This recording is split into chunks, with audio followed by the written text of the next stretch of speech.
ಬ್ರೇಕ್ನ ನಂತರ ಮತ್ತೆ ಸುವರ್ಣ ಫೋಕಸ್ಗೆ ಸ್ವಾಗತ. ನಾಯಕತ್ವಕ್ಕಾಗಿ ಕಿತ್ತಾಟ ಶುರುವಾದ ನಂತರ ಸೆಹ್ವಾಗ್ ಧೋನಿ ಇಬ್ಬರಲ್ಲಿ ಯಾರು ಗ್ರೇಟ್ ಎಂಬ ಚರ್ಚೆ ಶುರುವಾಗಿದೆ. ಜೊತೆಗೆ ಧೋನಿ ಕಾಲ ಮುಗಿಯಿತು ಅಂದ್ಕೊಂಡು ಅವರಿಂದ ನಾಯಕತ್ವ ಪಟ್ಟ ಕಿತ್ತುಕೊಳ್ಳಲು ಆಟಗಾರರ ದಂಡೆ ಕಾದು ಕುಳಿತಿದೆ. ಈ ವಿಚಾರ ನಿಮಗೆ ಗೊತ್ತಾ?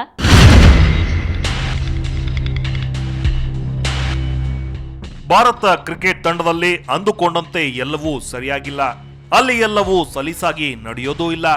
ಅಲ್ಲದೆ ಅಲ್ಲಿ ನಡೆಯೋ ರಾಜಕೀಯ ಹೊರ ಜಗತ್ತಿಗೆ ತಿಳಿಯೋದೂ ಇಲ್ಲ. ಇಲ್ಲಿ ಎಲ್ಲವೂ ಗುಪ್ತ್. ಅದೆಷ್ಟೋ ಸಂದರ್ಭಗಳಲ್ಲಿ ಆಟಗಾರರು ಅಧಿಕಾರಿಗಳ ನಡುವೆ ಜಟಾಪಟಿಯೂ ನಡೆಯುತ್ತೆ. ಆಟಗಾರರ ನಡುವಿನ ಫೈಟಿಂಗ್ ಅಂತೂ common. This generally happens, when in a team, when you start losing, these kind of rifts do come forward, and I think that is exactly what has happened, because Virendra Sehwag is saying that they have been told that in 2015 World Cup, which is going to be played in Australia, there's going to be youngsters in the side, so that is why he wants to give them an extra rope.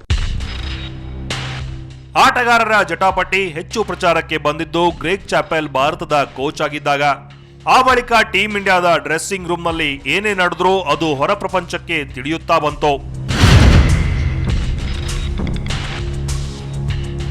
Team ಇಂಡಿಯಾದ ನಾಯಕತ್ವ ಪಟ್ಟಕ್ಕೆ ನಡೆಯೋ ಕಿತ್ತಾಟ ಭಾರಿ ಸುದ್ದಿ ಮಾಡುತ್ತೆ. ರಾಜಕೀಯದಲ್ಲಿರುವ ಬಣಗಳಂತೆ cricket ತಂಡದಲ್ಲೂ ಬಣಗಳಿರುತ್ತವೆ. ನಾಯಕತ್ವಕ್ಕಾಗಿ ಹಲವು ಆಟಗಾರರು ರೇಸ್ನಲ್ಲಿರುತ್ತಾರೆ. ಈಗ ಆಗಿರುವುದು ಅದೇ.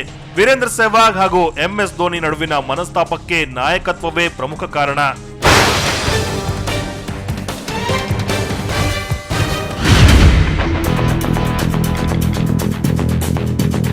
ಒಮ್ಮೆಯಾದರೂ ತಂಡದ ನಾಯಕನಾಗಬೇಕು ಅನ್ನೋದು ಎಲ್ಲ ಆಟಗಾರರ ಬಯಕೆಯಾಗಿರುತ್ತೆ. ಅದೇ ರೀತಿ ಸೆಹ್ವಾಗ್ ಕೂಡ ತಂಡದ ನಾಯಕನಾಗಬೇಕು ಅನ್ನುವ ಕನಸು ಕಂಡಿದ್ದವರು. ವೀರು ಧೋನಿಗಿಂತ ಮೊದಲೇ ಟೀಂ ಇಂಡಿಯಾ ಉಪನಾಯಕ ಪಟ್ಟ ಅಲಂಕರಿಸಿದ್ದವರು. 2005ರಲ್ಲೇ ಸೆಹ್ವಾಗ್ ತಂಡದ ವೈಸ್ ಕ್ಯಾಪ್ಟನ್ ಆಗಿದ್ರು. 2006ರಲ್ಲಿ ಕಳಪೆ ಫಾರ್ಮ್ನಿಂದ ಸೆಹ್ವಾಗ್ ಸ್ಥಾನ ಅಲುಗಾಡುತ್ತಿತ್ತು. ಆಗ ಧೋನಿ ನಾಯಕನ ಪಟ್ಟಕ್ಕೇರಿದ್ರು. ಅಲ್ಲಿಂದಾಚೆಗೆ ಶುರುವಾದ ಇವರಿಬ್ಬರ ನಡುವಿನ ಮನಸ್ತಾಪ ಇನ್ನೂ ಕೊನೆಯಾಗಿಲ್ಲ. ಈಗಲೂ ಸೆಹ್ವಾಗ್ ಟೆಸ್ಟ್ ತಂಡದ ನಾಯಕನ ರೇಸ್ನಲ್ಲಿದ್ದಾರೆ. ಒಂದು ವೇಳೆ ಧೋನಿ ನಾಯಕತ್ವದಿಂದ ಕೆಳಗಿಳಿದ್ರೆ ನಂತರದ ಕ್ಯಾಪ್ಟನ್ ಸೆಹ್ವಾಗ್ ಆಗೋದ್ರಲ್ಲಿ ಅನುಮಾನವಿಲ್ಲ.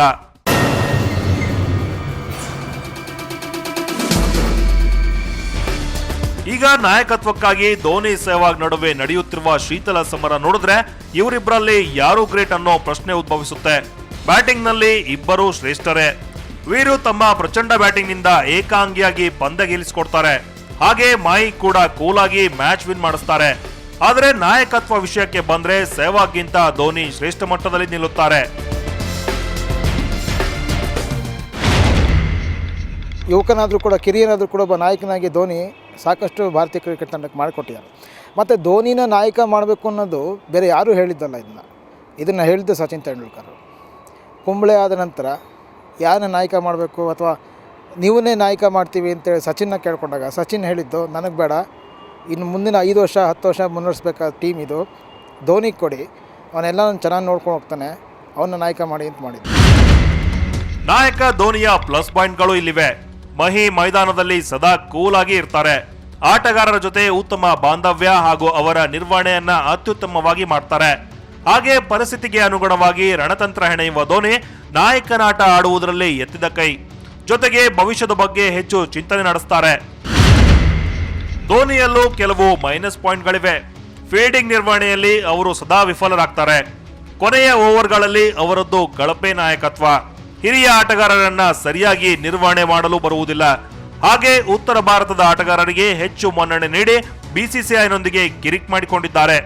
ಇತ್ತೀಚೆಗೆ ಅಗ್ರೆಸಿವ್ನೆಸ್ ಕಳೆದುಕೊಂಡಿರುವ ಮಾಹಿ ಟೆಸ್ಟ್ ನಲ್ಲಿ ನಾಯಕನಾಗಿ ಹಾಗೂ ಆಟಗಾರನಾಗಿ ವಿಫಲರಾಗ್ತಾ ಇದ್ದಾರೆ. ಇನ್ನು ಸೆಹ್ವಾಗ್ ಪ್ಲಸ್ ಪಾಯಿಂಟ್ ಅಂದ್ರೆ ಹಿರಿಯ ಆಟಗಾರ ಅನ್ನೋದು.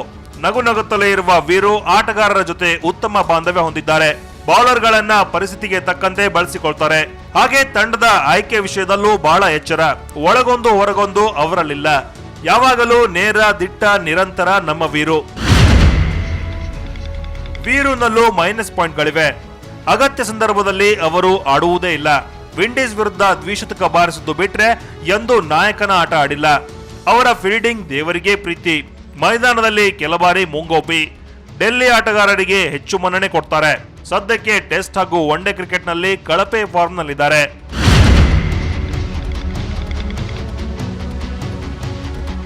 ಟೆಸ್ಟ್ ನಾಯಕನಾಗಲು ಹೆಚ್ಚು ಕಾಂಪಿಟೇಷನ್ ಇಲ್ಲದಿರಬಹುದು. ಆದರೆ ಏಕದಿನ ತಂಡದ ನಾಯಕನಾಗಲು ಟೀಂ ಇಂಡಿಯಾದಲ್ಲಿ ಆಟಗಾರರ ದಂಡೇ ಇದೆ.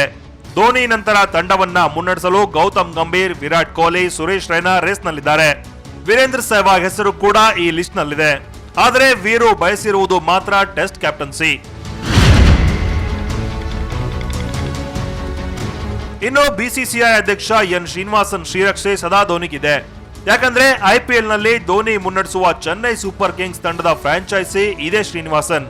ಮೊದಲೇ ನಮ್ಮ ಆಟಗಾರರಿಗೆ ದೇಶಕ್ಕಿಂತ ಕ್ಲಬ್ ಮುಖ್ಯ. ಹೀಗಿದ್ದಾಗ ಶ್ರೀನಿವಾಸನ್ ಎಲ್ಲಾದರೂ ಧೋನಿಯನ್ನ ಬಿಟ್ಟು ಕೊಡ್ತಾರಾ? ಇದೆಲ್ಲಕ್ಕಿಂತ ಮುಖ್ಯವಾಗಿ ತಂಡದ ಒಳಗೆ ಧೋನಿಗೆ ಅಪಾರ ಬೆಂಬಲವಿದೆ. ಒಟ್ಟಿನಲ್ಲಿ ಟೀಂ ಇಂಡಿಯಾ ಆಟಗಾರರು ಪಂದ್ಯ ಗೆಲ್ಲುವ ಬಗ್ಗೆ ತಲೆಕೆಡಿಸಿಕೊಂಡಿದ್ದಾರೋ ಇಲ್ಲವೋ ಗೊತ್ತಿಲ್ಲ. ಆದರೆ ನಾಯಕರಾಗುವತ್ತ ಮಾತ್ರ ಚಿತ್ತರಿಸಿದ್ದಾರೆ. ತಂಡದಲ್ಲಿನ ಒಳ ರಾಜಕೀಯ ಇನ್ನೆಷ್ಟು ತೊಡಕುಗಳನ್ನ ತರುತ್ತೋ, ಭಾರತೀಯ ಕ್ರಿಕೆಟ್ ಛಿದ್ರಗೊಂಡು ಇನ್ನೆಷ್ಟು ಹೋಳಾಗುತ್ತೋ ಗೊತ್ತಿಲ್ಲ. ನೋಡಿದ್ರಲ್ಲ ಇಬ್ಬರು ಆಟಗಾರರ ಪ್ಲಸ್ ಮತ್ತು ಮೈನಸ್ ಪಾಯಿಂಟ್ಗಳನ್ನು. ಆದರೆ ಈ ನಾಯಕತ್ವ ಪಟ್ಟ ಮುಳ್ಳಿನ ಹಾಸಿಗೆ ಇದ್ದ ಹಾಗೆ. ಯಾವ್ಯಾವ ಆಟಗಾರರು ನಾಯಕತ್ವಕ್ಕಾಗಿ ಕಿರಿಕ್ ಮಾಡಿಕೊಂಡ್ರು, ಬೀದಿ ಬೀದಿ ಕಿತ್ತಾಡ್ಕೊಂಡ್ರು, ಅದನ್ನೆಲ್ಲ ತಿಳಿಸ್ತೀನಿ ವಿರಾಮದ ನಂತರ.